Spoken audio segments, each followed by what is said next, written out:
જે કઠો ઉપનિષદ જે છેલ્લા 5 વર્ષથી વધારેથી ચાલે છે એની પૂર્ણાહુતિનો દિવસ છે. મને આ ખૂબ ખૂબ આનંદ છે કે આપણે નિર્વિઘ્ને આ ઉપનિષદ પૂરું કરીએ. પછી શું લેવાનું એ જુદી વાત છે, પણ આ પૂરું કરીએ.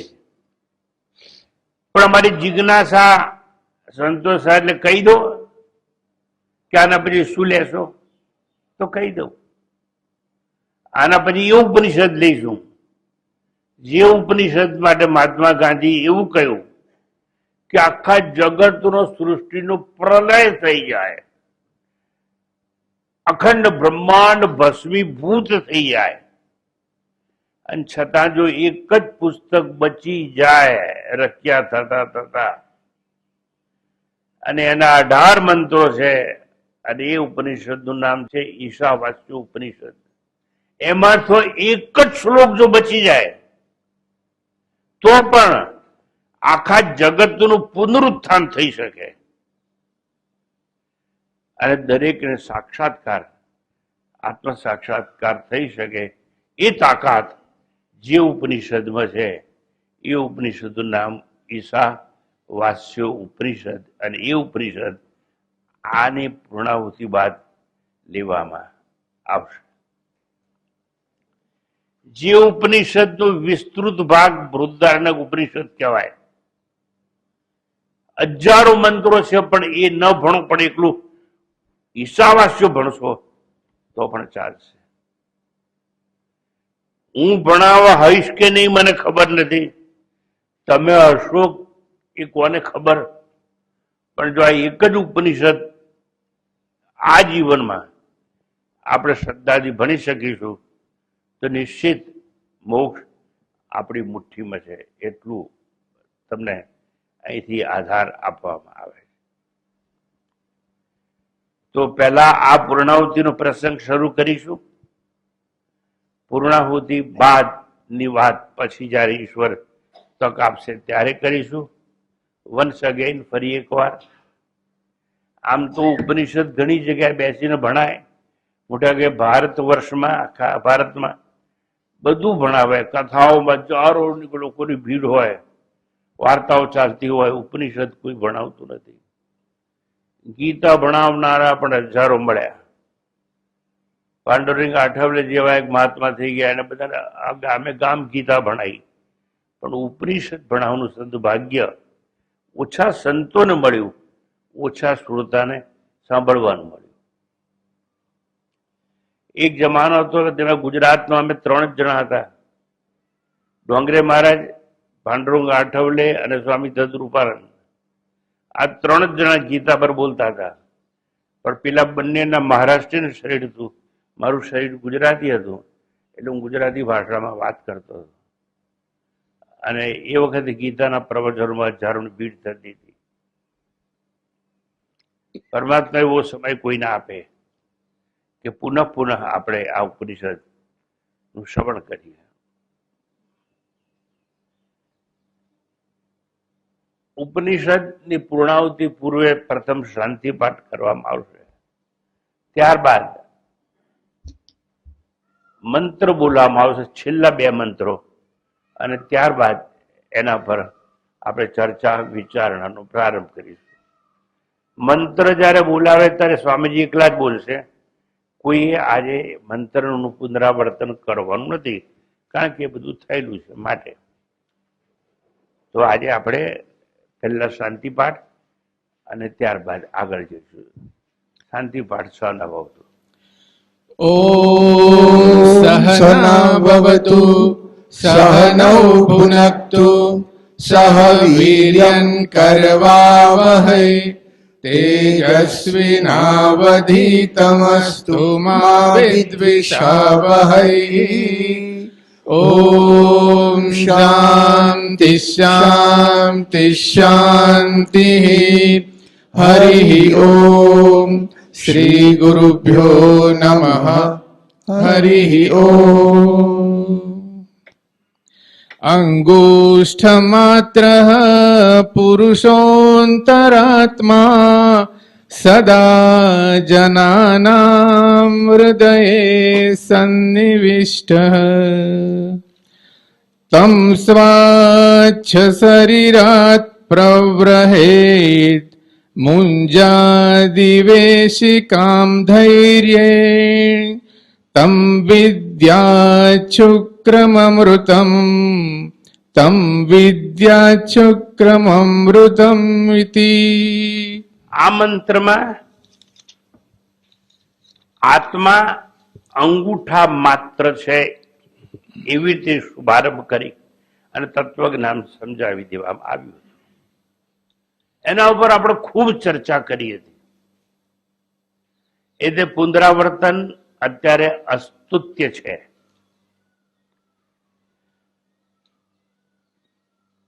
અંગૂઠા માત્રનો છે એટલે એવો છે એવું નહીં, પણ આપણું હૃદય છે ને એ દરેકનો અંગૂઠો હોય એ માપનું હોય.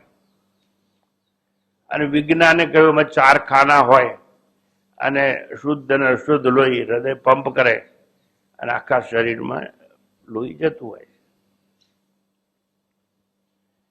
ટૂંકમાં અંગૂઠાના માપનું હૃદય હોય અને હૃદયની ગુફાની અંદર આ પરમાત્મા રહેલો છે એવું કહેવામાં આવે.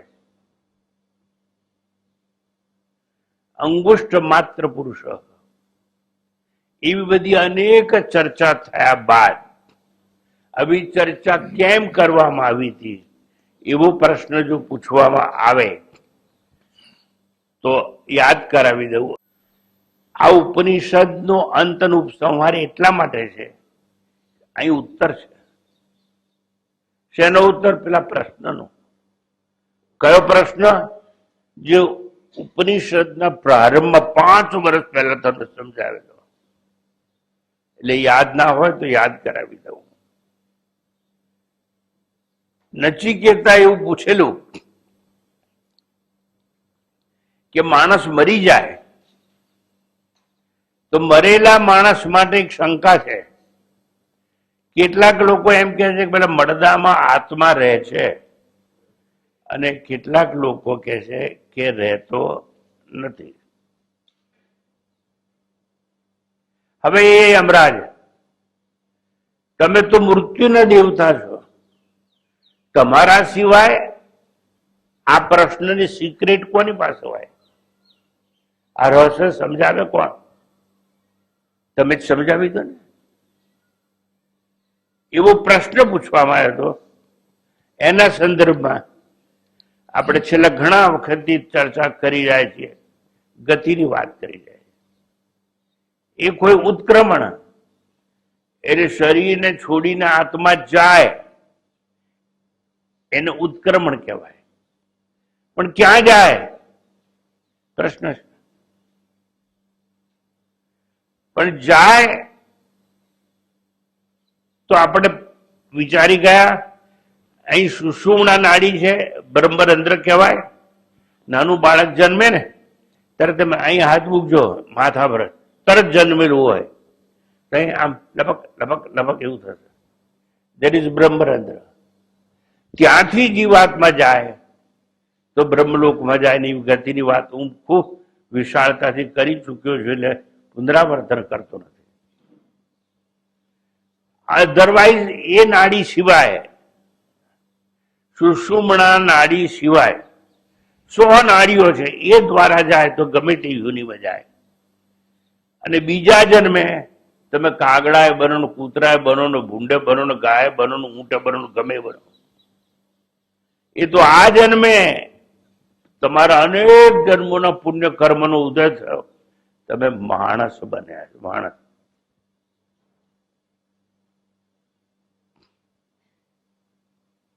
માણસ બનવું ને માણસમાં જન્મ લેવો અતિ દુષ્કર છે. હજારોમાંથી કરોડોમાંથી કોક એવો હોય જે પુણ્ય પ્રાપ્ત કરી અને મનુષ્ય બની શકે. એમાં તમે એક છો. અને એમાંના તમે એક ના હોત તો કદાચ હું તમારી સાથે વાર્તાલાપ કરી અને મારા પ્રાતઃકાળ છે એને નષ્ટ ન કરતો હોત. તો તમે મનુષ્યની હિંમત લઈને આવ્યા. એટલે પેલા પૂછેલું કે મૃત્યુ પછી આત્માનું થાય છે કે શું? કોઈ કે છે રહે છે અને કોઈ કે છે રહેતો નથી. એનો ઉત્તર આપના દ્વારા હું પામી શકું, એ જ મારું ત્રીજું વરદાન છે. 3 વરદાન માંગેલા અને એનો ઉત્તર આખા ઉપનિષદની અંદર અપાયો. આત્મ સાક્ષાત્કાર થાય કેવી રીતે?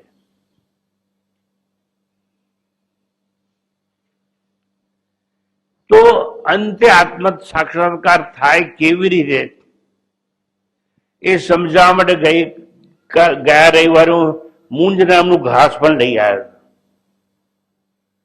અને મેં બતાવ્યું હતું કે મૂંજ નામના ઘાસ પર પેલી સળી કેવી રીતે ધીરેથી દૂર થાય, એમ આપણા આત્મા ઉપર આવરણ છે, દેહનું આવરણ, એ ધીરેથી દૂર કરવામાં આવે. આત્મા હૃદયની ભીતર છે પણ શરીરથી ઢંકાયેલો છે એને આવરણ કહેવામાં આવે, વેલિંગ જેને કહેવામાં આવે. તો દેહનું આવરણ નાશવાન છે, આવરણ મુક્ત આત્મા અવિનાશી છે. શરીર ના હોય તો આત્મા તો મુક્ત જ છે, પણ આપણે શરીર ઉપર આવરણ કર્યું. Please look at me and lend me your ear. અમારો કયો વાત છે? બોલો. હવે દેખાય છે? કેમ કે એના પર આવરણ આવી ગયું માટે. સમજ પડી ગઈ? એવી રીતે હૃદયની ગુફામાં આત્મા છે, એના પર આખા શરીરનું આવરણ છે. અને આવરણને આપણે સત્ય માની બેઠા છીએ કે શરીર જ સત્ય છે. શરીર સત્ય નથી, પણ આપણે એવા મૂર્ખ ને એવા ગોંડા છીએ કે દર વર્ષે હેપી બર્થડે ટુ યુ અને વર્ષગાંઠ છે, વર્ષગાંઠ છે, વર્ષગાંઠ છે. એટલે આવરણની વર્ષગાંઠ છે, તમારી નહીં. પણ આ સમાજને સમજાવે કોણ? થાકી ગયા, અમારું જીવન અડધું થઈ ગયું, પણ તમે સમજો એવા નથી. અને દર વર્ષે હેપી બર્થડે ટુ યુ મને બધા કહેવા આવે છે. અમારા છોકરાની વર્ષગાંઠ છે, અમારી વહુની વર્ષગાંઠ છે. પછી કેટલાક તો આવે છે અમારા લગ્ન થયા ને 25 વર્ષ થયા એની પછી વર્ષગાંઠ ઉતારી જાય.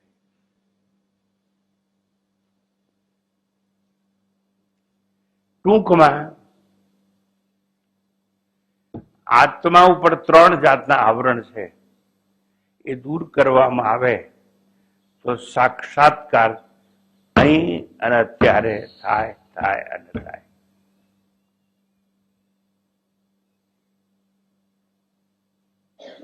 મોક્ષ કે મુક્તિ, that is self-realization, is free from time and space. મર્યા પછી સાક્ષાત્કાર ના થાય, જીવતા થાય, અહીં થાય, અત્યારે થાય. જો હું કઉ છું એવું તમે અહીં અત્યારે કરી શકો તો, પણ કોઈને કરવું નથી. સ્વામીજી અત્યારે ધ્યાન ને બ્યાન ને પ્રબોધન સાંભળવાને એ ઝંઝટ શું? હજુ તો છોકરી પરણાવવાની છે, હજુ છોકરો પરણાવવાનો છે, એ લોકોને સેટલ કરવાના છે. અને સેટલ કરીને પછી અહીં અમને ઇન્ડિયામાં ના ફાવે તો અમે એને વિદેશ મોકલીશું ડોલર કમાવા માટે. એટલે ડોલર જીવંત વસ્તુ છે, ડોલરથી અમરતા મળશે ના, પણ હમણાં અમરતા મળે એવું જોઈતું નથી. અમારે તો ડોલરથી ભોગ મળે એવું ભોગ જોઈએ. ફાઇન, ઈશ્વરે શરીર આપ્યું, બુદ્ધિ આપી, તમારી સ્વતંત્રતા છે, તમે કરો. જો આવું કઠોપનિષદ કહું જ્ઞાન જે મા બાપને આપ્યું હોત પછી લોકો વિચાર કર્યો હોત તો બાળકોને મોકલતા હજારો વિચાર કરે. તમે 9 મહિના પેટમાં રાખીને બાળક રાખ્યું એ તમારી પાસે રહેવા માટે કે બહાર ધકેલી દેવા માટે? કઈ આ સમજાતું નથી શું છે આ.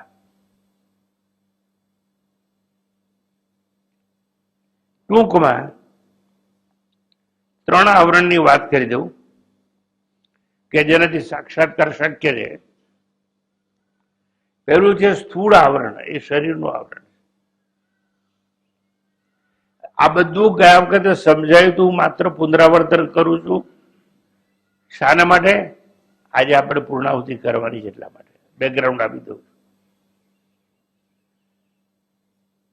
હું શરીર છું એ ભ્રાંતિ છે, એ આવરણ છે. That is the greatest illusion.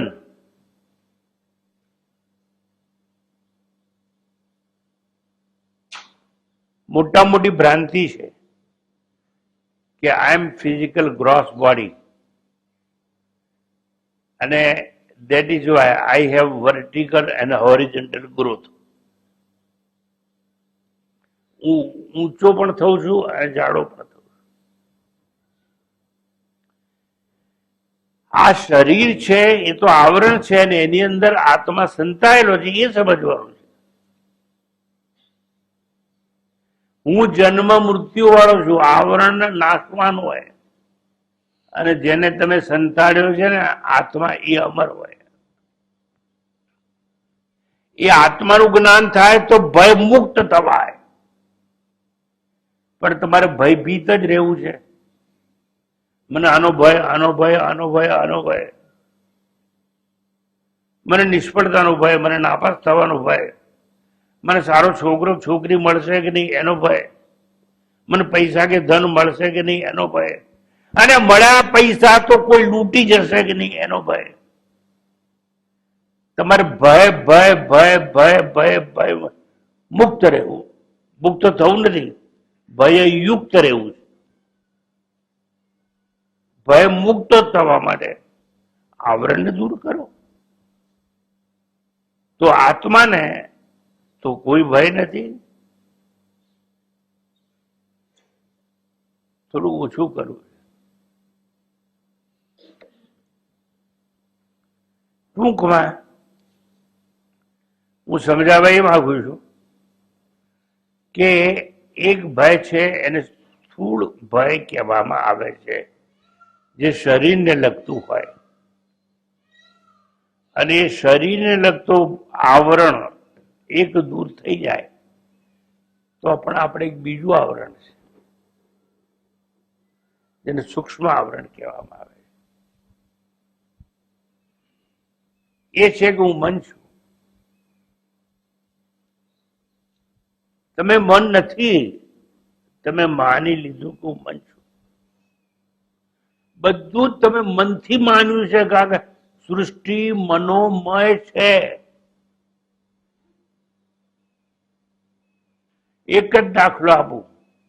અગ્નિની સાક્ષીમાં 3 ફેરા ફર્યા, 10 મિનિટની અંદર તમે મનથી માન્યું કે આ મારી પત્ની અને હું એનો પતિ. આ મનથી માન્યું. નોકરી લીધી એટલે આ મારો શેઠ અને હું એનો નોકર. આ મનથી માન્યું. મંદિરમાં ગયા એટલે પેલી મૂર્તિ ભગવાન અને હું પૂજારી. મનથી માન્યું. મનોમય છે આખી સૃષ્ટિ. આ બીજું આવરણ દૂર કરવાની વાત કરું છું. સાક્ષાત્કાર કરવો હોય તો, ના કરવો તો ઉભાથી ચાલ્યા જ આવે. સાક્ષાત્કાર કરવો હોય તો પેલું સ્થૂળ આવરણ દેહનું દૂર કરવાનું, સૂક્ષ્મ આવરણ. હું મન નથી પણ હું મનનો સાક્ષી છું.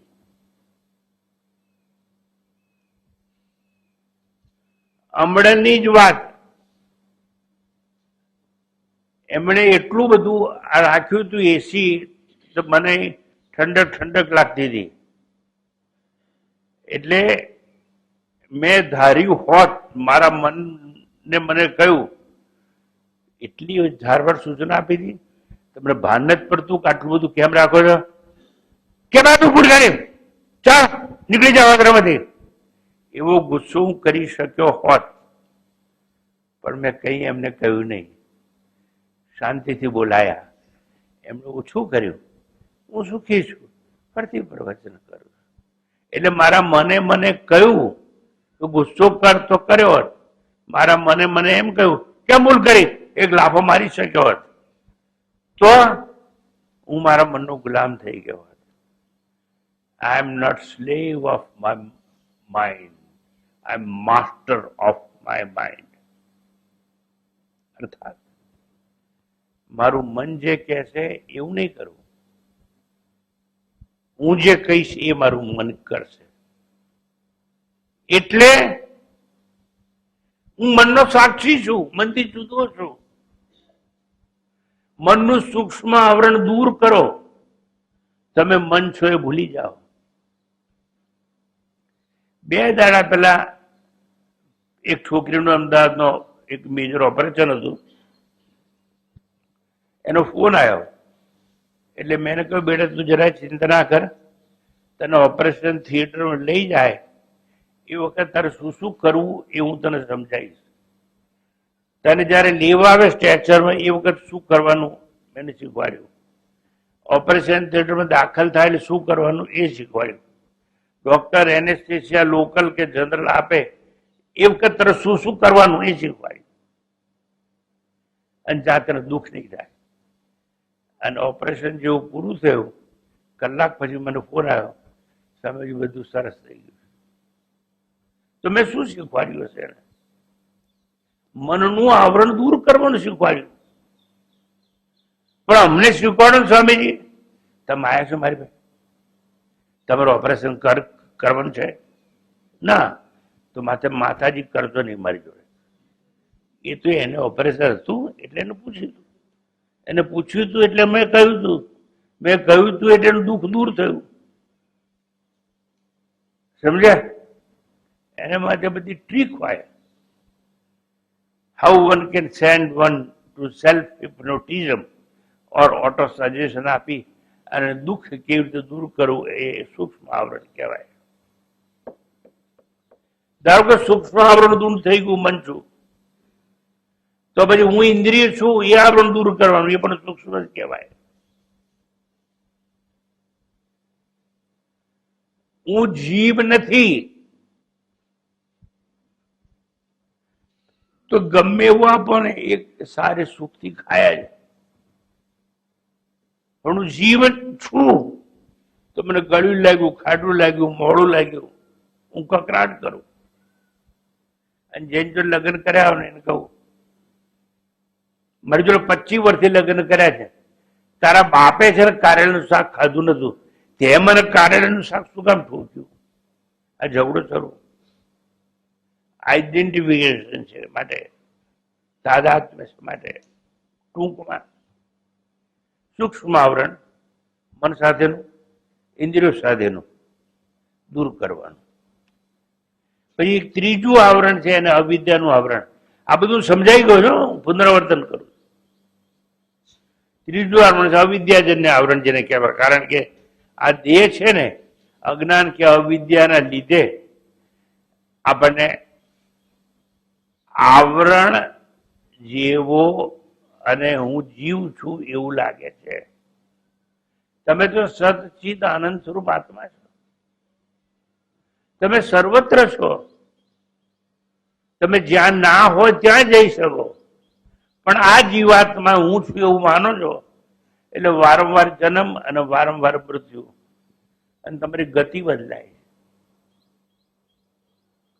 તમને હંમેશા શંકા થાય છે કે આવતા જન્મે હું શું થઈશ? માણસ જ થઈશ? કેટલાક પુરુષો એવું વિચારે કે હા આપણે કેવો જલસો, પેલી ઘેર કામ કર્યા કરે અને ટેલિફોન કરવાનો, આજે તેના ફાળા બનાવજે અને બટાકાની સૂકી ભાજી બનાવજે અને આ 2 થાળ મૂકજે, એટલે આપણે ટેલિફોન કરી તૈયાર. આપણે શું કામ કરીએ? એ ના કરીએ, એ ના કરે. અને એને પૈણીને લાયા શું જખબારવા? આપણી સેવા કરી એટલે એટલે સારું તો ભગવાન આપણને પુરુષ બનાવ્યા. તો બીજી બૈરી વિચારે આ શું, ડોક્ટર થયેલી છું, ભણેલી છું, તો મારે તો રહોડામાં જ ઘૂસવાનું, ચૂલામાં જ ને, અને લાકડા હરગાની ફૂ ફૂ કરું અને ધુમાડું નીકળે ને મારે તો રોવાનું જ ને. આ મારું નસીબ કેવું. અને પેલો ઓર્ડર કરે એટલે બધું જ કરવાનું. હું શું કામ કરું? ચાલો હું પત્ની જ ના બનું તો, પણ રહેવાતું નથી ને, પત્ની જ બનવું જ પડે.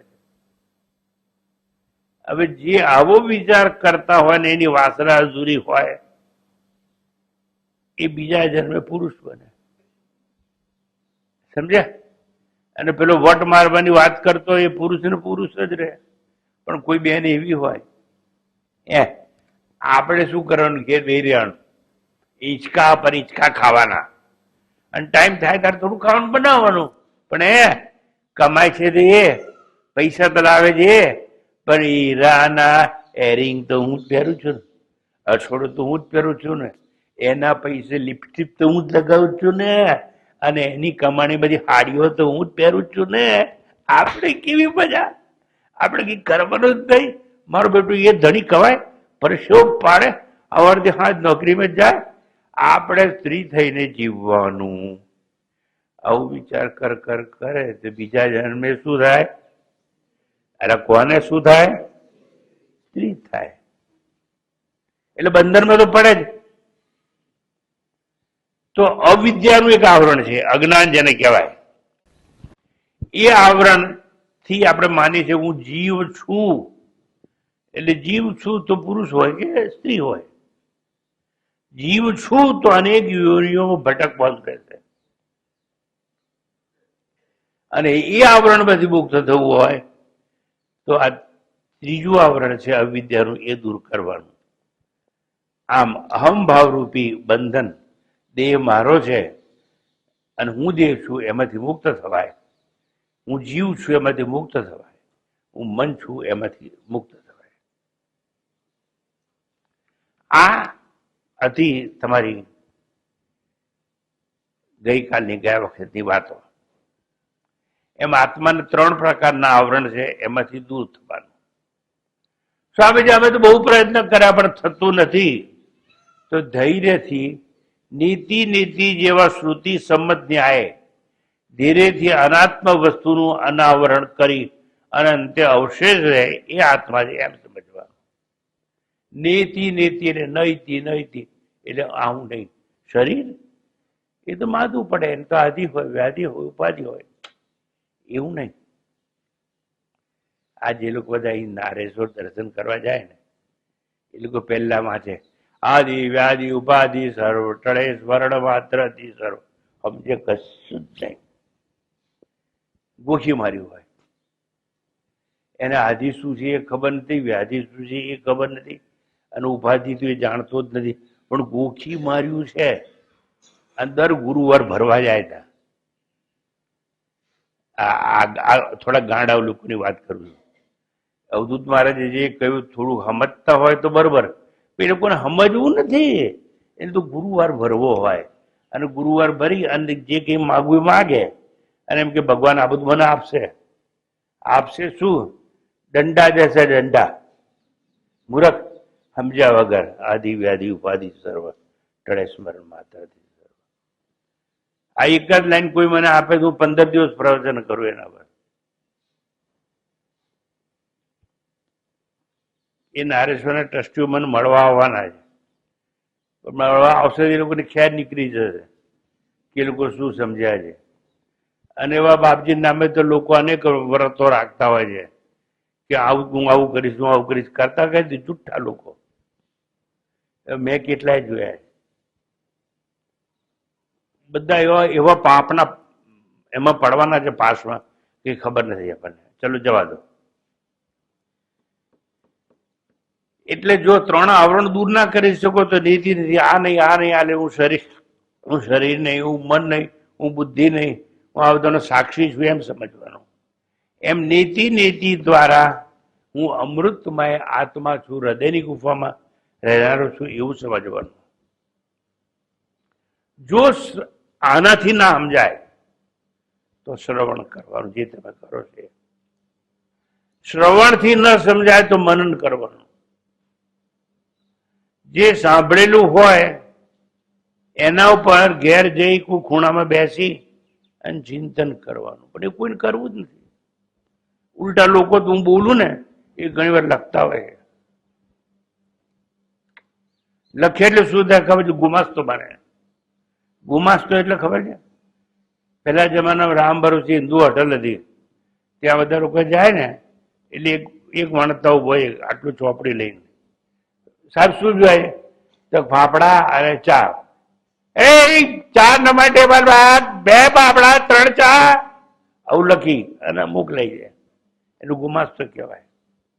એટલે મારા પ્રવચન દરમિયાન જે લોકો સમજશે નહીં, સાંભળશે નહીં, લખલખ કરશે, એ બધા શું બનવાના?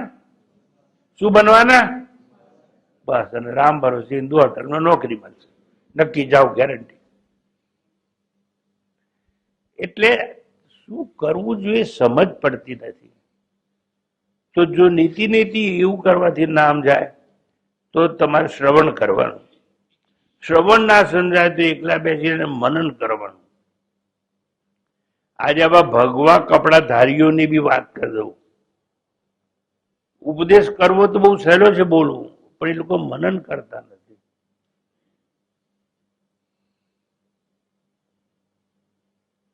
આના પછી શું ભણાવું એનો વિચાર કરતો તો મારા સંન્યાસીઓને ખબર છે હું ખાતો પીતો નથી. અને છેલ્લા ગઈકાલની વાત કરું તો વિશાવાસ્યો ઉપનિષદ પર કેવી રીતે ભણાવું એના પર મેં 18 કલાક વિચાર કર્યો. થાક્યા લાગે એટલે ખાટલામાં જતો રહું, પાછું લખવા માંડું. કેમ? તમારા માટે. પણ મારું પાકું થાય એમાં. ટૂંકમાં મનન કરવાનું. મનન કરો તોય પત્તો ના ખાય તો નિધિ ધ્યાસન કરવાનું. એ કેવી રીતે કરવાનું? એના માટે એક શિબિરમાં કુંભલગઢમાં કર્યો હતો અને બધા સાધકોને મૌન કરાવી દેલું. એ વખતે કોરોના આવ્યો નતો, તોય મેં બધાને 7 વાગે ને એટલે પટ્ટી બાંધી દેવાની, ખાતી વખતે ખોલવાનું, પછી પાટી બાંધી દેવાની, પછી રાતના સૂતી વખતે કાઢી નાખવાની. એવી તૈયારી મારા સાધકોએ બનાવી એટલે મેં નિધિ ધ્યાસન શીખવાડેલું. આ નિધિ ધ્યાસન ઉપર એક જ પુસ્તક અવેલેબલ છે આખા ભારતમાં. એનો લેખક નર્મદા કિનારે કોક રહે છે. એ પુસ્તકનું નામ છે નિધિ ધ્યાસન. એ કરવાનું અને એ કરવાથી સાક્ષાત્કાર થાય અને થાય. જ્ઞાનનો ઉદય ન થાય ત્યાં સુધી મંડ્યા રહેવાનું. શુક્રમ અમૃતમ એવું પુનરાવર્તન ઉપદેશ ઉપસંહારની પૂર્ણાહુતિ માટે છે. હવે આ બેકગ્રાઉન્ડ મેં તૈયાર કરીને તમને આપ્યું અને હવે આપણે આ ઉપનિષદના 18મા મંત્રો ઉપર પૂર્ણાહુતિ પર આવીએ. 8:41 થઈ. તમે તૈયારી સાથે આવ્યા છો. તમે મને કહ્યું હતું કે અમે સમય વધારે આપીશું. બોલો, કયું હોય તો જોરથી બોલો ઓમ. ઓમ. તો હવે પૂર્ણાહુતિ નો શ્લોક લઈ અને આપણે આગળ જઈએ.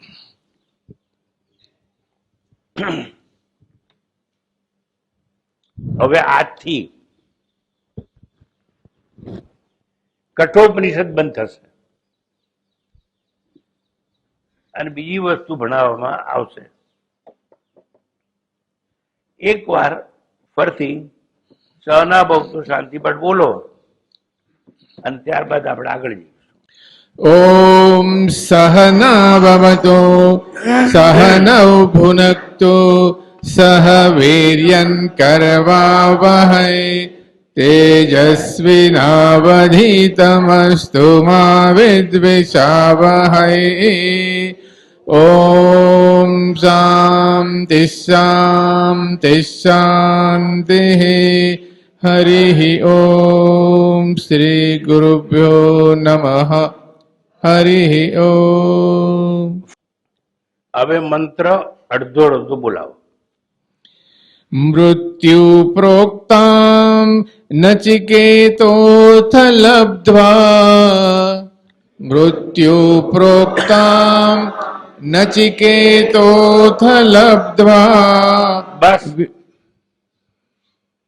મેં કહ્યું શ્લોક બોલાવો. હવે તમારામાંથી કેટલા લોકો ચોપડી લઈને આયા છે? હાથ ઊંચો કરો.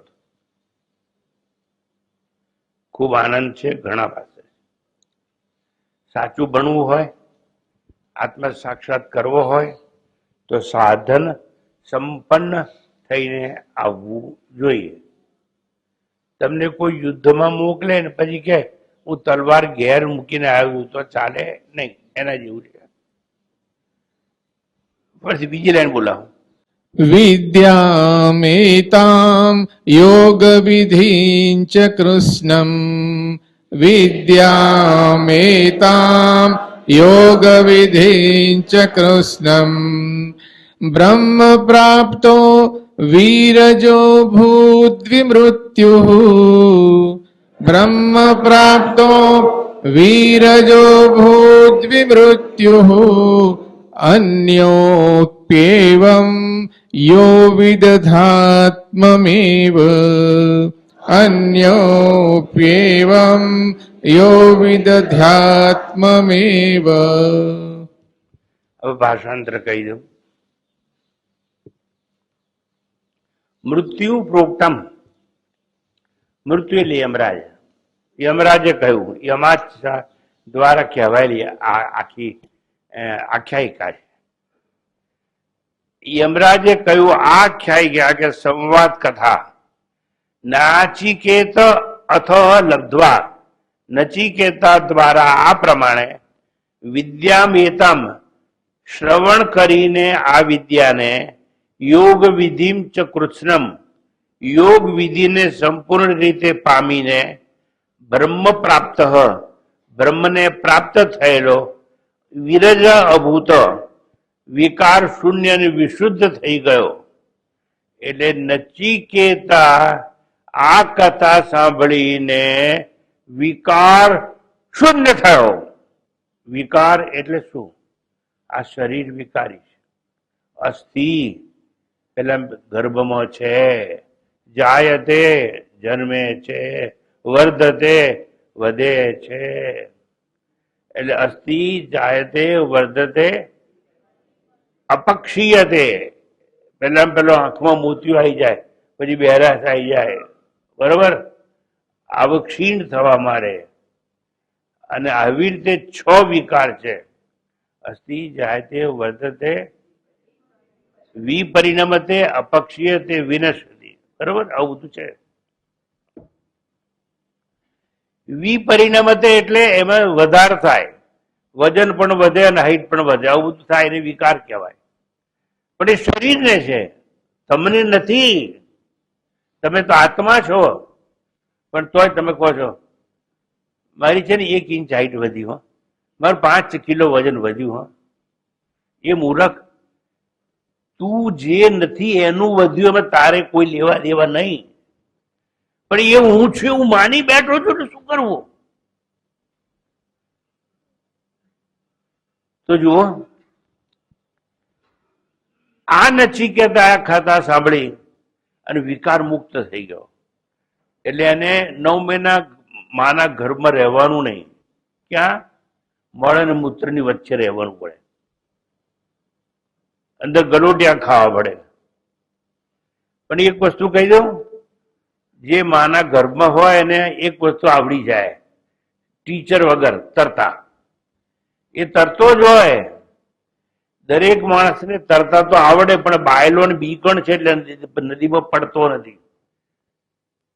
ऐसा करूंगी तो क्या करेगा, ऐसा करूंगी तो क्या करेगा, अरे कूदने अंदर, ऐसा करूंगी तो क्या होगा. એટલે જાપાન એક જ દેશ છે જ્યાં ડિલિવરી પાણીમાં કરાવવામાં આવે છે. હું જાપાનમાં 8 વાર ગયો અને મને પણ ઉત્સુકતા હતી, એટલે એકવાર હું પણ પ્રદર્શન માટે ગયો હતો કે બેનને સ્વિમિંગ પુલમાં સુવાડવામાં આવે ને કેવી રીતે પ્રસૂતિ થાય. એટલે ટૂંકમાં મારે તમને સમજાવવું શું છે એ કહું છું. આ નચિકેતા આ કથા સાંભળીને વિકાર શૂન્ય થઈ ગયો. એટલે હવે એ નચિકેતાને બીજી વાર માની ગર્ભમાં સૂવું પડશે નહીં, ઊંધા માથે મળમૂત્ર વચ્ચે લટકવું પડશે નહીં, અંધારી કોટડીમાં રહેવું પડશે નહીં. કોને? નચિકેતાની વાત છે. તમે એમ હાય આપણી વાત છે, તમારી વાત કોણ કરે?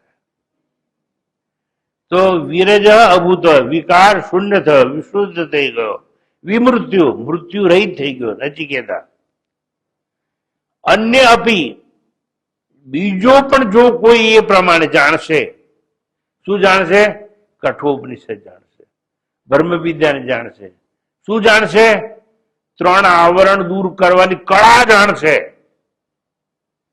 બીજો કોઈ પણ આ પ્રમાણે જાણશે. અન્ય અપી યહ એવં વિદ અધ્યાત્મ એવ, અધ્યાત્મ તત્વને એ પણ માની અને એવો સત્યમ જ્ઞાનમ અનંતમ બ્રહ્મ અથવા સચ્ચિદાનંદ સ્વરૂપ થઈ જશે. આ આખ્યાયિકાનો કથાનો ઉપનિષદનો ઉપસંહાર કહેવામાં આવ્યો. નસીબદાર ઉપસંહાર સાંભળવા મળે. એટલે ખાસ મેં આ આશ્રમના બધા વર્કરને કામ બંધ કરીને કહ્યું છે કે આટલું સાંભળજો. એ લોકોનું નસીબ તે બીજે ક્યાં નોકરી નથી મળી, પણ અહીં મળી છે. આનું મેં હું ફ્રીડમ આપું છું કે આ ટાઈમે જેના આવું ના આવે, પણ જેના ભાગ્યમાં લખ્યું હોય ને, પુણ્ય કર્મનો ઉદય થયો હોય એ જ આ સાંભળી શકે. યમાચાર્ય દ્વારા કહેવાય, આખ્યાયિકા દ્વારા જે બ્રહ્મ વિદ્યાનો ઉપદેશ અપાયો તેના સંપૂર્ણ શ્રવણ દ્વારા બ્રહ્મને જાણી નચિકેતા બ્રહ્મ સ્વરૂપ થઈ ગયો. આ નચિકેતા તો બ્રહ્મ સ્વરૂપ થઈ ગયો. આચાર્ય બ્રહ્મ વિદ્યાના ફળ સાધનને સંપૂર્ણ રીતે જાણી વૈરાગ્યવાન થઈ અને બ્રહ્મ ભાવને પ્રાપ્ત કરી એ મુક્ત થઈ ગયો. કોણ? નચિકેતા. હવે નચિકેતા જો મુક્ત થઈ ગયો હોય, શ્રવણ દ્વારા શ્રવણ કરતા કરતા જ ઓન ધ સ્પોટ, તો તમને પ્રશ્ન થવો જોઈએ કે કઈ રીતે મુક્ત થવાય? શ્રવણ તો આપણે પણ કરીએ છીએ, પણ નચિકેતા વિરજ વિમૃત્યુ થઈને મુક્ત થયો. એટલે નચિકેતા ધર્મથી રહિત થઈ ગયો. દરેકને પોતાનો ધર્મ હોય. પાણીનો ધર્મ છે ઉપરથી નીચે વહેવાનો. એટલે દરિયામાં ગયેલી કોઈ નદીઓ પર્વતમાં પાછી જતી નથી, જાય નહીં, કારણ કે એનો ધર્મ છે. સૂર્યનો ધર્મ છે પ્રકાશ આપવાનો, એટલે સૂર્યમાં કોઈ દાડો અંધારું થાય નહીં. તો અમારે ત્યાં રાત થાય છે, એ તમારી પૃથ્વી ઉપર રાત થાય છે, કારણ કે સૂર્ય ફરે છે. એટલે સૂર્ય ફરે છે એટલે સાંભળો ને બરોબર, પણ ચાલા કરીને મારે બેટા હાય ઊંધું કરીને. પૃથ્વી ફરે છે એટલે રાત અને દિવસ થાય છે, સૂર્યને કઈ થતું નથી. એટલે ટૂંકમાં વિરજ વિમૃત્યુ, ધર્મથી રહિત થઈ ગયો. એટલે જે આવરણના ધર્મ છે એનાથી તો મુક્ત થઈ ગયો. આવરણ એટલે શરીર, શરીરનો ધર્મ અસ્થિ જાયતે વર્ધતે વિપરિણમતે, એ બધું ધર્મ એનાથી મુક્ત થઈ ગયો. સાંભળજો. અને કહે છે બીજા બધા જે ધર્મો હતા એનાથી પણ મુક્ત થઈ ગયો. આ કરવું ના કરવું, અને અડવું ના અડવું, અપાસ કરવો કે ના કરવો, કોઈ કરો, પાણી પીને કરો કે ફળાર, આ બધા ધર્મોથી મુક્ત થઈ ગયો. વિરજ વિમૃત્યુ એટલે અનાત્માના ધર્મો ત્યાગી એ મુક્ત થઈ ગયો અનાત્માના ધર્મ. વન્સ અગેન,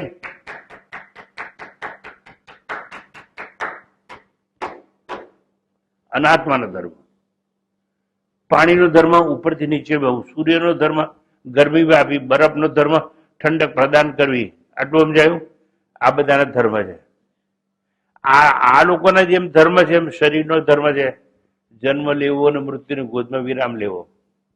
એ ધર્મથી પણ મુક્ત થવાનું, જે નચિકેતા થઈ ગયો એટલે એ અમર થઈ ગયો. એટલે ધર્મથી અધર્મથી મુક્ત થવાનું. અને અનાત્મા એટલે જે આત્મા નથી એના ધર્મો પણ ત્યાગી દેવાના. અને એવી રીતે વિમૃત્યુ, વિમૃત્યુ એ કાળ અને અવિદ્યાથી છૂટી ગયો અને મુક્ત થયો. કોણ? તો કે છે નચિકેતા. આમ જે કોઈ નચિકેતા જેમ વૈરાગ્યવાન થઈ બ્રહ્મ વિદ્યા દ્વારા વિરજ થાય, અનાત્માના ધર્મો ત્યાગી, સંસારના ભોગોની વાસના ત્યાગી, વિકારો ત્યાગી અવિકારી થાય, એ વિમૃત્યુ કાળ અને અવિદ્યાથી રહિત થાય. શું શું ત્યાગી દેવાનું? વિરજ થાય એટલે અનાત્માનો ધર્મ. આત્મા એટલે સચ્ચિદાનંદ. એના સિવાય જેટલી વસ્તુ છે દરેકનો ધર્મ હોય, એ બધા ધર્મો ત્યાગી દેવાના. એને અનાત્માના ધર્મ કહેવાય. બે જ વસ્તુ છે, એક કોઈ આત્મા અને એક અનાત્મા. આત્મા સર્જનહાર, જેને સર્જન કર્યું તે. અનાત્મા એટલે સર્જન થયું તે.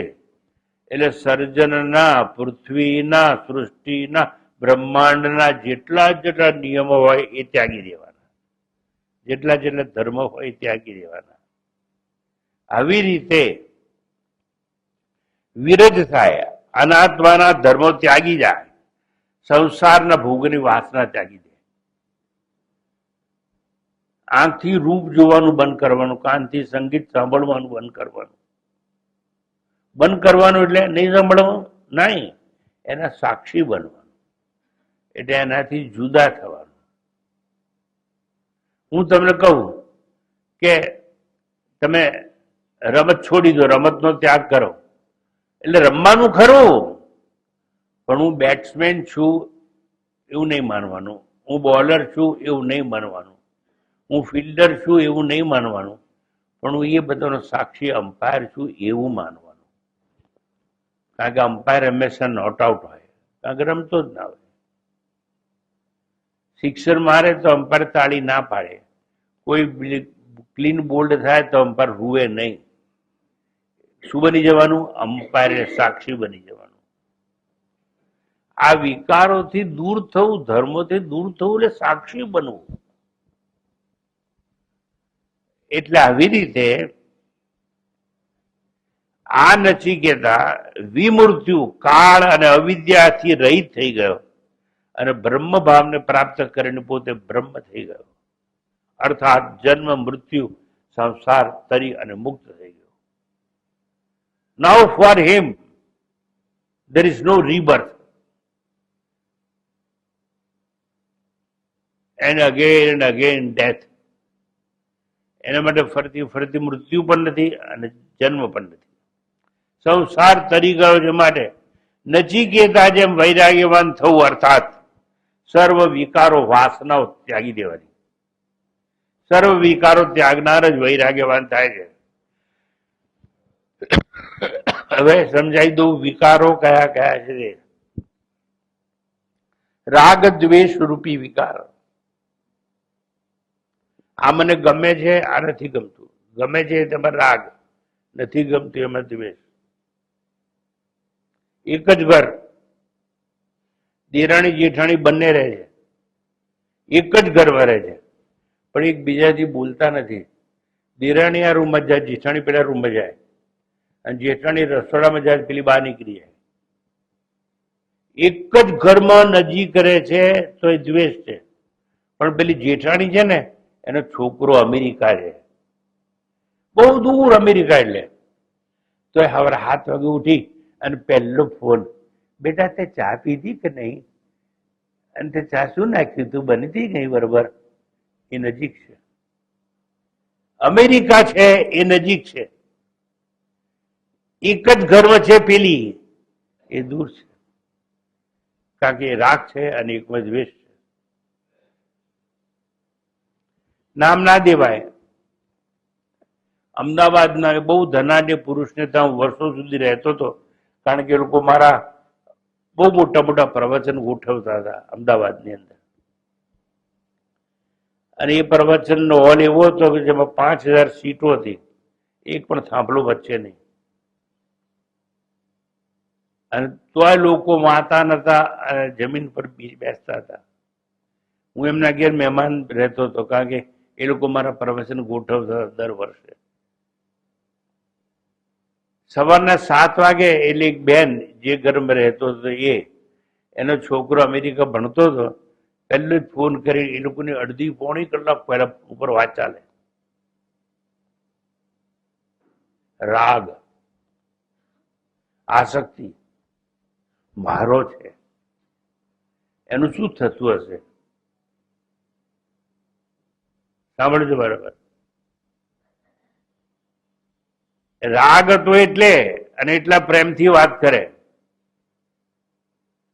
અને એ જ ઘરમાં કામ કરનારો કોઈ માણસ 10 મિનિટ મોડો આવ્યો હોય તેના છોતરા કાઢી નાખે, અને કાલથી કાઢી મૂકીશ જો આવું કરીશ તો. એટલે શું થયું? દ્વેષ થયો. આ બંનેમાંથી મુક્ત થવાનું, આપણે સુખી થવું હોય તો રાગ અને દ્વેષ એ વિકાર છે. પેલા વિકારો જુદા શરીરના, આ વિકારો જુદા. અહંકાર રૂપી એક વિકાર છે. હું કંઈક છું, બળવાન છું, ધનવાન છું, સત્તાવાન છું, રૂપવાન છું. મારા જેવી રૂપાળી બૈરી તો આખા ભરૂચમાં મળશે નહીં. કોના જેવી? મારા જેવી. હું એવું કઉ છું, પણ હું ક્યાં છોકરી છું તમારી ચિંતા કેવા હું વાંધો આપણે. એટલે આ બધું અભિમાન છે, એનો અહંકાર છે. એટલે અહંકાર ત્યાગી દેવાનો. મમભાવ રૂપી વિકાર છે, એને પણ ત્યાગી દેવાનો. હું બધાને કહું છું, આ આશ્રમ છે ને, આશ્રમમાં આશ્રમની પોતાની એકે રૂમ નથી. જેટલી રૂમ છે આ લોકો રહે છે એની છે. એ લોકોએ લીધેલી છે પણ એમની નહીં. They are donor. આશ્રમમાં nobody is owner, not even myself. આ મારી રૂમ છે, કોઈએ બનાવી આપી છે. એ પહેલી બનાવી, પછી કોઈ ભાઈને એમ થયું કે આ બહુ નાની છે, આપણે મોટી કરી આલો. મોટી કરી આલી. પછી કે સ્વામીજીને મળવા બેસવાની જગ્યા નથી, તો એક ભાઈ આવ્યા તેની વળી એ કરી આલ્યું. તો એક ભાઈ વળી એવો શોખ જાગ્યો કે આ સ્વામીજી ગયડા થઈ ગયા છે, એને કસરતનો સ્વિમિંગનો શોખ છે, એટલે એણે વળી મારો સ્વિમિંગ પુલ બનાવી આલ્યો. એટલે એ લોકોએ બનાવી આલ્યું, મારું કઈ નથી. એટલે આ મારું છે એ મમ ભાવ મારે મુક્ત એમાંથી થવાનું છોડી દેવાનું.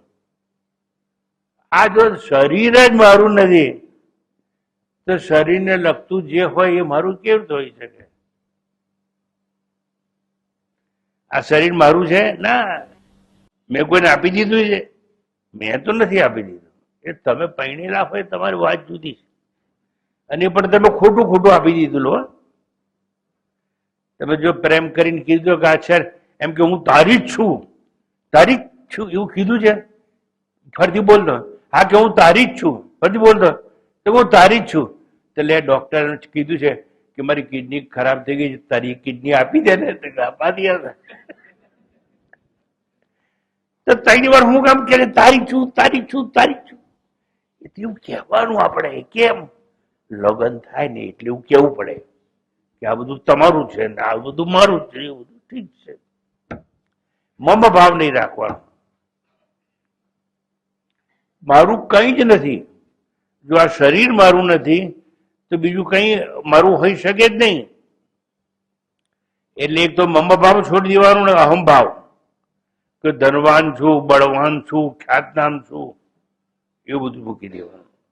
એટલે આ બે વસ્તુ મૂકી દો તો તમે થોડા મુક્ત થઈ શકો. આ વિકારોનો ત્યાગ કહેવાય.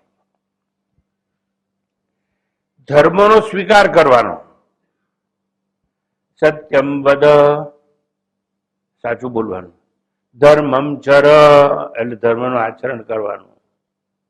હિંસામ ન કુર્યાત, એટલે હિંસા કરવી નહીં. આ ધર્મ છે એનો સ્વીકાર કરવાનો અને અધર્મનો ત્યાગ કરવાનો.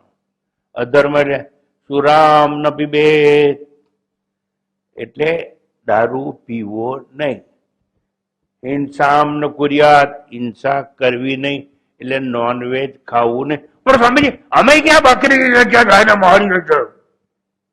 હમણાં બકરી ઈદ ગઈ, કેટલા દિવસ થયા? ગઈ કે નહીં? કહું લાખો બકરીઓ મરી ગઈ હશે. એમાં કયા મુસલમાને શું પુણ્ય મળ્યું હશે તો ઈશ્વર જાણે, અલ્લાહ જાણે. પણ જાનવરને મારવાથી તમને મળે શું? એવું કહ્યું હતું અલ્લાહે કે તમને પ્રિયમાં પ્રિય હોય એ વસ્તુ આપી દો. તો તારા છોકરાનું બલિદાન કરને. કરવું એક જ જાણે. અને શીખ ધર્મમાં બે જીવતા પોતાના પુત્રોને જીવતા ચણી લેવામાં આવ્યા. એનું નામ ત્યાગ કહેવાય. ટૂંક કાળમાં મારે તમને એટલું જ સમજાવું કે અધર્મનો અને ધર્મનો બંનેનો ત્યાગ કરવાનો.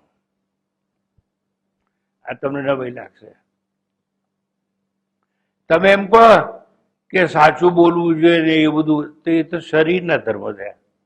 તો હું તો શરીર છું જ નહીં ને. એટલે એ પણ છોડી દેવાનું અને પેલું પણ છોડી દેવાનું. કે દારૂ ના પીવો, દારૂ ના પીવો એવી છોડી દેવાનું. શરૂઆતમાં આ બધી છોકરીઓ, બધી બહેનો અને ભાઈઓ પેલું પેપરમાં આવે છે ને, તો કે તમારે લગ્ન કરવા તો સંપર્ક કરો, એટલે શું કહે છે? મેટ્રીમોનિયલ લો. આ લોકોને ખબર. Very good. મેટ્રીમોનિયલ એમાં આવે બધું. એટલે લોકો એમાં જાય, પછી સંપર્ક કરે, પછી પેલા મીટિંગ ગોઠવે, પછી વાતચીત થાય બધી, પછી 1 વર્ષ જાય. તમે તો પહેલા એવું કીધેલું કે હું તો સિગરેટ નહીં પીવું, પણ એ તો તારી જોડે લગ્ન કરવા હતા ને એટલે મેં કીધેલું. તમે તો એવું પણ કીધેલું કે હું દારૂ નહીં પીવું, પણ એ તો એવું છે ને કે ભાઈ એ વખતે તો આપણે બે લગ્ન કરાવતા ને હું તારા પ્રેમમાં હતો એટલે મેં કીધેલું કે દારૂ નહીં પીવું, પણ તું તો મને મળી ગઈ છે, હવે પીવામાં વાંધો છું અને હું નહીં. ચાલ ને બેન ને આપણે બે થોડું થોડું પીએ, એ પીવામાં તો બહુ મજા આવે. હવે એક વસ્તુ ખાનગીમાં કહી દઉં, આ કહો તો કહું, કોઈ નહીં કહેવાનું હોય, કોઈને કહેશો? કોઈને કહેશો નહીં તો કહી દઉં. કહી દઉં, સાંભળજો બરોબર. मैं पीता हूं मगर पीता नहीं हूं. मैं पीता हूं, मैं ये सबका पिता हूं मगर पीता नहीं हूं. આ બધી બહેનોનું કહું છું કે તમારે જયારે આવું ત્યારે મુશ્કેલી ત્યારે આવજો. આ તમારું પિયર છે. હું આ બહેનોને એવું કહું કે આ તમારું પિયર છે, એટલે હું એ લોકોનું શું થયો? મગર પીતા નહીં હું. સચ હોય છે કે નહીં? કેમ સમજ પડે તોય તમારું, ના સમજ પડે તોય તમારે મારે કે લેવા દેવા.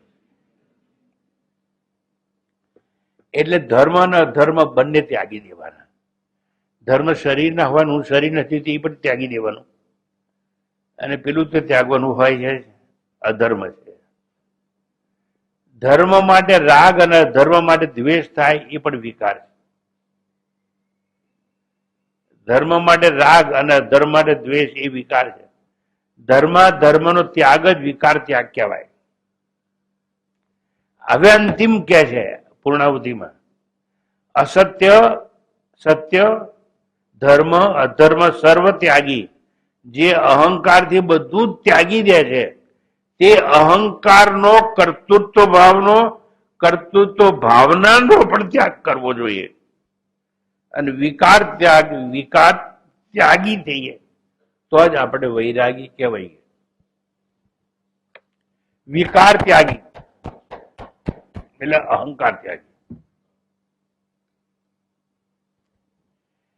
થોડા વર્ષો પહેલા એક મહાત્માજી 117 વર્ષના અહીં આવ્યા હતા, અને મેં પણ એ વખતે રવિવાર નહોતો એટલે મેં તમને બોલાયા નતા દર્શન માટે, પણ લગભગ છેલ્લા 80 વર્ષથી અનાજ એને ખાધું નતું, એટલે ફળાહારી બાબા હતા.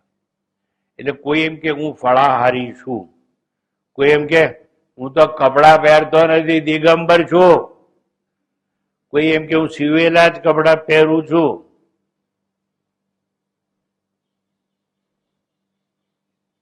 કોઈ એમ કે હું સિમેન્ટના ઘરમાં રહેતો નથી, ઝૂંપડામાં જ રહું છું, કોઈ કે હું પાણી જ પીતો નથી, એકલું ગંગા જળ જ પીવું છું. આવું જે લોકો આવું બધું કહેતા હોય છે ને, સાંભળજો બરાબર, એ બધાને આ બધી વસ્તુમાં રાગ છે એવું કહેવાય. સમજ્યા ને? એ રાગનો ત્યાગ કરવો જોઈએ. એને એટલું જ યાદ રહે, હું દિગંબર છું, દિગંબર છું, દિગંબર છું, હું શ્વેતાંબર છું, શ્વેતાંબર છું, શ્વેતાંબર છું, હું ભગવાધારી છું, ભગવાધારી છું, ભગવાધારી છું, હું ચોટલા વાળો છું, ચોટલા વાળો છું, ચોટલા વાળો છું, હું દાઢી વાળો છું, દાઢી વાળો, દાઢી. અરે ભાઈ, લપ મેલ ને આ બધી. તું કોણ છે એ તો તારા હૃદયની ભીતર હંતાયેલો છે. એ આત્મા સચ્ચિદાનંદ સ્વરૂપ હું છું એવું સમજ.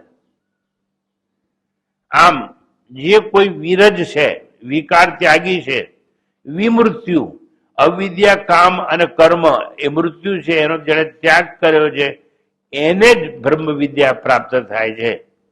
નિષ્કર્ષમાં હવે આખી પૂર્ણાહુતિ કરીશું આપણે.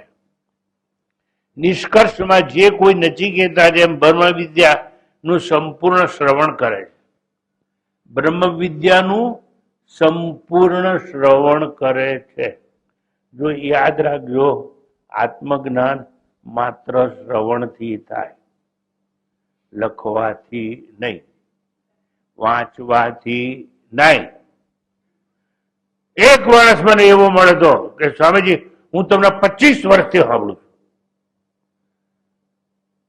એની પત્ની આયા કે અમે 25 વર્ષથી તમને સાંભળીએ છીએ, અમારા ઘેર એક વાર ભિક્ષા કરવા તો આવો. 100% આવું.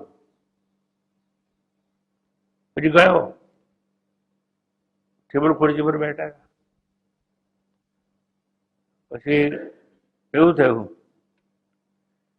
મેં કીધું હવે ખાવાનું શરૂ કરીશું, તો હા તો પીરસવાનું શરૂ કરો. ડાઇનિંગ ટેબલ થાળી બધું બરોબર પીરસાઈ ગયું. બધું અમારો નિયમ એવો છે કે શાંતિ પાઠ કર્યા વગર અમે લોકો એક મંત્ર બોલીએ, ઓમ બ્રહ્માર્પણમ બ્રહ્મ હવિ બ્રહ્માગ્નૌ બ્રહ્મણાહુતમ બ્રહ્મૈવ તેન ગંતવ્યમ બ્રહ્મ કર્મ સમાધિના હરિ ઓમ. એમ પાણી આમ કરીને આમ કરીએ. અથવા ઓમ અન્નપૂર્ણે સદા પૂર્ણે શંકર પ્રાણ વલ્લભે જ્ઞાન વૈરાગ્ય સિદ્ધ્યર્થમ ભિક્ષાન દેહી ચ પાર્વતી. અને પાણી આમ થાળી આજુબાજુ ફેરવીએ, પછી ખાવાનું શરૂ કરીએ. પીરસાઈ ગયું અમારી થાળી બધાની. પછી કે સામાજિક શરૂ કરો ને. મેં કીધું ના ભાઈ, અમારે મંત્ર બોલ્યા વગર શરૂ થવાય નહીં. તો મંત્ર બોલો ને. મેં કીધું મંત્ર બોલાય નહીં. બધું કેમ? અમારા ઘર કાયા છો 25 વર્ષ અમે તમે સાંભળીએ છીએ, અને તમે કહો છો કે અમારા ઘેર ભિક્ષા માટે આવજો ને, ખાતા છો નહીં. બધું હું ક્યાં ના પાડું છું, ખાઈશ. એક કામ કરો, તમારા ઘરમાં ટિફિન બોક્સ છે તો લાવ. એટલે મેં બધું ખાવાનું ટિફિન બોક્સમાં ભર્યું. મેં હું જઉં છું હવે. ક્યાં જાવ છો? મારા આશ્રમમાં. પછી શું કરશો? ત્યારે મારી થાળી પીરસીશ. પછી શું કરશો? પછી પેલું મંત્ર બોલીશ અને પછી ખાઈશ. તો સંન્યાસી થઈ, આવા કપડાં પહેરી અને જુઠ્ઠું બોલાય તમે તો કહ્યું હતું કે તમારા ઘરનું ખાવાનું ખાઈશું. મેં કીધું, હું જૂઠું ક્યાં બોલું છું? હું તમારા ઘરનું ખાવાનું જ ખાઈશ, પણ તમારા ઘરનું ખાવાનું તમારે ઘેર બનેલું હું મારા આશ્રમમાં જઈ મારી થાળીમાં પીરસી અને ખાઈશ, એવું કેમ? જૂઠા તો તમે છો. તમને તું કહ્યું કે 25 વર્ષથી સાંભળીએ છે તમને. મેં કીધું, હા. તો કેવી રીતે સાંભળો છો? તો કેસેટમાં સાંભળીએ છે. તો તમે જો મને કેસેટમાં સાંભળતા હોય તો હું ટિફિનમાં ખાઉં છું. તમારું જ ખાવાનું કહીશ, પણ શેમાં? ટિફિનમાં લાયેલું. એટલે મૂર્ખ, સાંભળવાનું, શ્રવણ કરવાનું એટલે કાનથી જીવતા ગુરુની સામે બેહીન ઉપનિષદ ની એટલે નિતાંત સામે બેસીને સાંભળવાનું. એટલે જો તમે બી ભ્રાંતિમાં હોય ને કે અમે ગયા રવિવારે નતા અને એ ગયા ટીવી ચાલુ કરીને પેલા મેં સાંભળી લઈશું, માફ કરજો, કશું હાથમાં આવશે નહીં. કેવી રીતે સાંભળવાનું? સામે બેસીને સાંભળવાનું. એક જ દાખલો આપું છું, તું વિધા ભાઈ. આ રવિવારનું પ્રવચન સાંભળવા આવી છે. ક્યાંથી આવી છે? મુંબઈ થી આવી છે. કેવી રીતે આવી છે? ટ્રેનમાં આવી છે. તારી ટ્રેન ભરૂચ કેટલા વાગે પહોંચી? હે?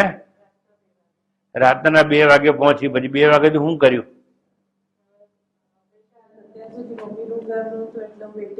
અચ્છા, એટલે રાતના 2 વાગ્યાની પ્લેટફોર્મ બેરીને સવારે પ્રવચન સાંભળવાય.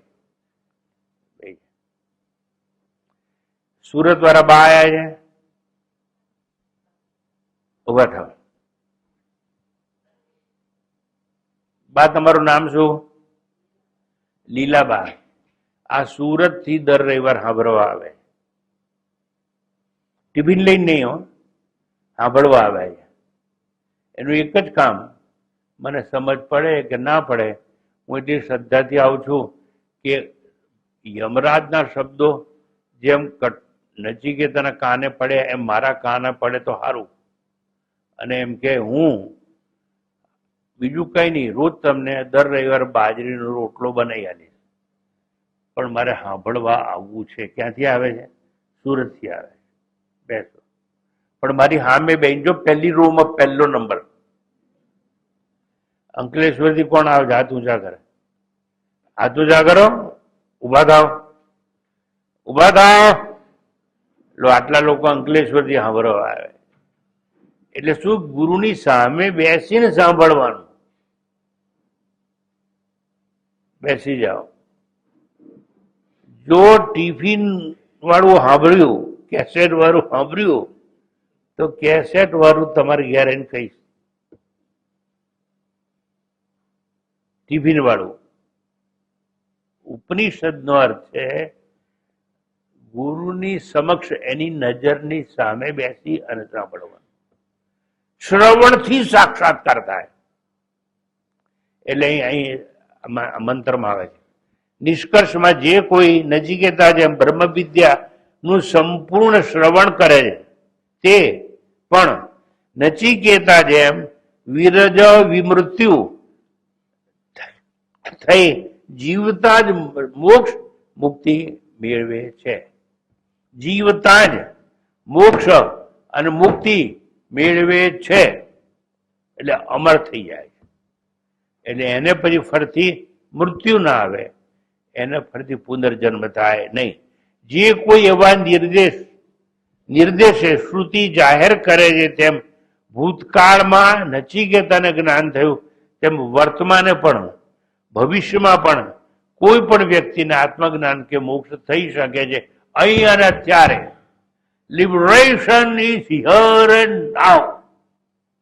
મર્યા પછી મોક્ષ કે મુક્તિ મળે નહીં, અહીં જ મળે, અત્યારે મળે. પણ નચિકેતા જેમ રાગ દિવસથી મુક્ત થાય તો, નચિકેતા જેમ સ્થૂળ દેહનું આવરણ દૂર કરે તો, નચિકેતા જેમ સૂક્ષ્મ દેહ મનનું આવરણ દૂર કરે તો, નચિકેતા જેમ અવિદ્યાને દૂર કરે તો. મોક્ષ કાળની કારાવાસમાં કેદ નથી, મુક્તિ અહીં અને અત્યારે છે, દેશ અને કાળથી મુક્ત છે, માટે એને લોકાંતર ગતિ નથી. અવજ્ઞાની જેને આત્મજ્ઞાન થાય એ કોઈ લોકમાં ના જાય, સ્વનાડીઓ દ્વારા જાય તો અનેક હજારો યોનિઓ છે. કૂતરાની યોની, ભૂંડીની યોની, વૃક્ષની યોની, પર્વતની યોની. બહુ પાપ કરશો ને તો પર્વત બનીને ઉભા રહેશો, એનાથી ઓછા પાપ કર્યા હશે તો વૃક્ષ બનીને ક્યાંય ઉભા રહેશો. સમજાય છે? આવી બધી યોનિઓમાં તમે જશો, પણ જ્ઞાન થાય તો જવાનો પ્રશ્ન બંધ થઈ જાય. સાધન નિરપેક્ષ જ મુક્તિ એને કહેવામાં આવે છે, જ્યાં કોઈ કર્મ કે પુરુષાર્થ જરૂરી નથી. આત્મજ્ઞાની અંત. છેલ્લી વાત કહું છું, એ તમને સંકોચ દૂર થઈ જાય કે હમણાં છોડી દેશે.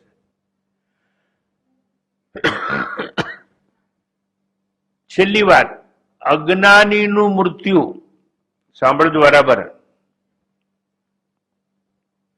અને જ્ઞાનીનું મૃત્યુ બેમાં ફેર છે. જ્ઞાની જીવતા જ બ્રહ્મને પ્રાપ્ત જાણી બ્રહ્મ થાય છે. બ્રહ્મવિદ બ્રહ્મૈવ ભવતી, એટલે જે બ્રહ્મને જાણે છે એ પોતે બ્રહ્મ થઈ જાય છે. આપણે ત્યાં કોઈ કહે છે ને વાણિયા છે, અને બ્રાહ્મણ છે, અને ક્ષત્રિય છે, પણ બ્રાહ્મણ એટલે કોણ? જે જીવતા મૃત્યુ પહેલા બ્રહ્મને જાણે છે એને જ બ્રાહ્મણ કહેવાય, બીજા નહીં. પેલા જોનો ફેરે ચાંદલો કરે એ નહીં. ખરો બ્રાહ્મણ એટલે કોણ?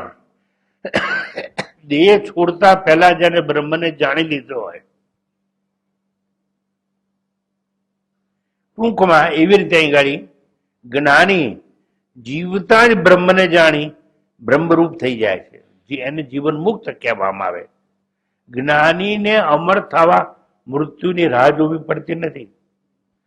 જ્ઞાનીનો દેહ શાંત થઈ જાય, જેને આત્મજ્ઞાન થાય, શરીર શાંત પડી જાય અને દેહ પતન થાય. પણ એ દેહ પતન થાય એને પરાંત કાળ કહેવામાં આવે છે. કેવો કાળ કહેવાય? પરાંત કાળ. પરાંત કાળ એટલે શું? આ જ્ઞાનીનું મૃત્યુ છેલ્લું મૃત્યુ, ફરી નહીં મરે. આ એનો છેલ્લો જન્મ, હવે ફરી જન્મ નહીં થાય. જ્ઞાન પછી ન પુનર્જન્મ છે ન મૃત્યુ છે. એને પરાંત કાળ કહેવામાં આવે છે. જયારે અજ્ઞાની હોય ને એ મરી જાય ને એને અંતકાળ કહેવામાં આવે છે. શું કહેવામાં આવે છે? અંતકાળ કહેવામાં આવે છે. અંતકાળ એટલે શું? કે જેવા જેવા કર્મો કર્યા હશે એવું એવું ફળ એને મળશે. એટલે તમને કોઈ પણ વસ્તુ નડતી હોય તો કોઈ ગ્રહ બ્રહ કે કોઈ માણસ કે કઈ નહીં, વહેમાં નહીં રહેવાનું.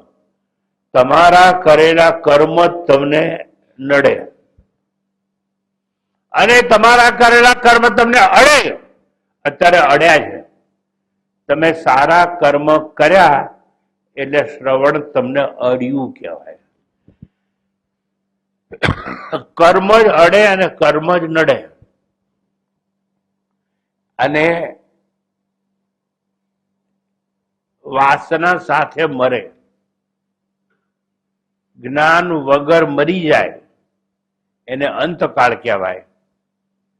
અને એનું શરીર શાંત થાય પછી એના જેવા જેવા કર્મ હોય એવી યોનિમાં જાય.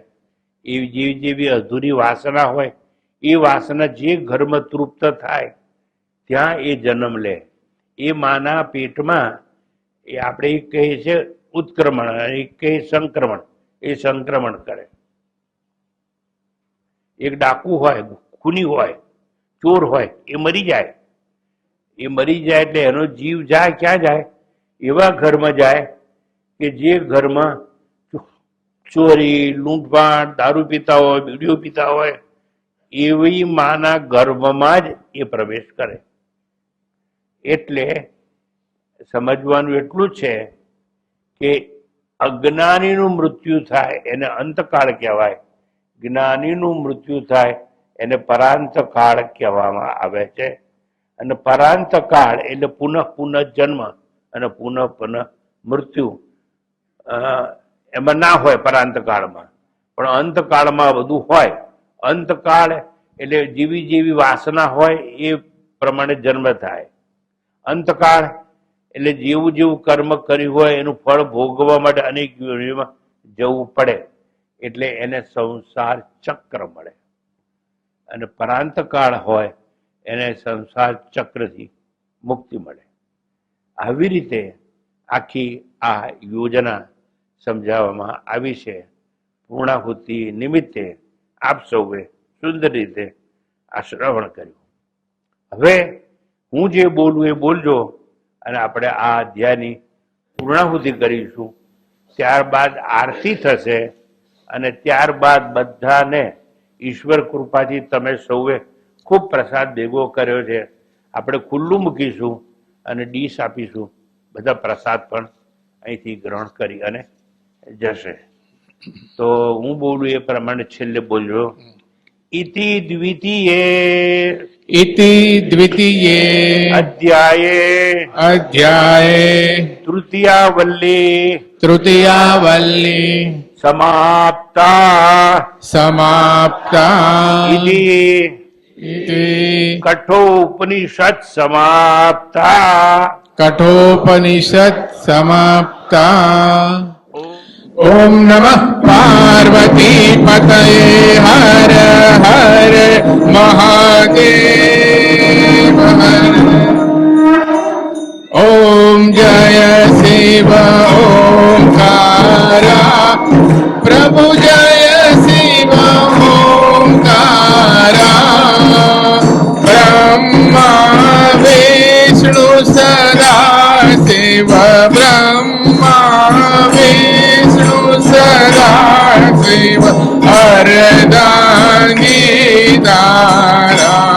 ઓમ જય શિવ ઓંકારા. એકાનન ચતુરાનન પંચાનન રાજે પ્રભુ પંચાનન રાજે. શાસન ગરુડાસન શાસન ગરુડાસન વૃષવાહન સાજે. ઓમ જય શિવ ઓંકારા. જય શિવ ઓંકારા પ્રભુ જય શિવ ઓંકારા. બ્રહ્મા વિષ્ણુ સદા શિવ બ્રહ્મા વિષ્ણુ સદા શિવ અર્ધાંગી તારા. ઓમ જય શિવ ઓંકારા. ઓમ જય શિવ ઓંકારા. ઓમ જય શિવ ઓંકારા.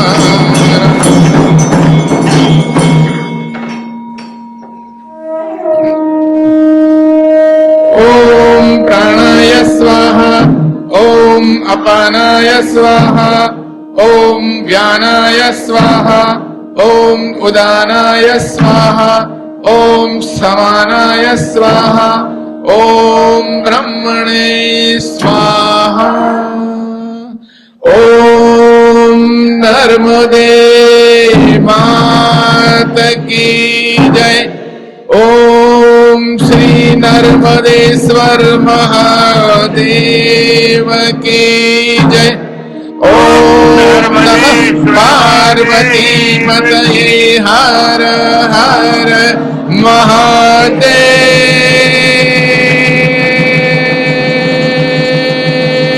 હર.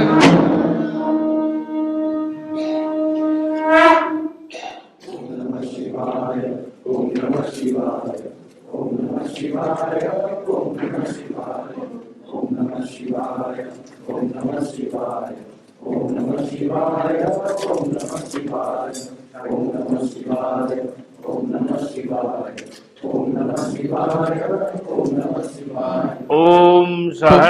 भवतु सहनौ भुनक्तु सह वीर्यं करवावहै तेजस्विनावधीतमस्तु मा विद्विषावहै ॐ शान्तिः शान्तिः शान्तिः हरिः ॐ श्रीगुरुभ्यो नमः हरिः ॐ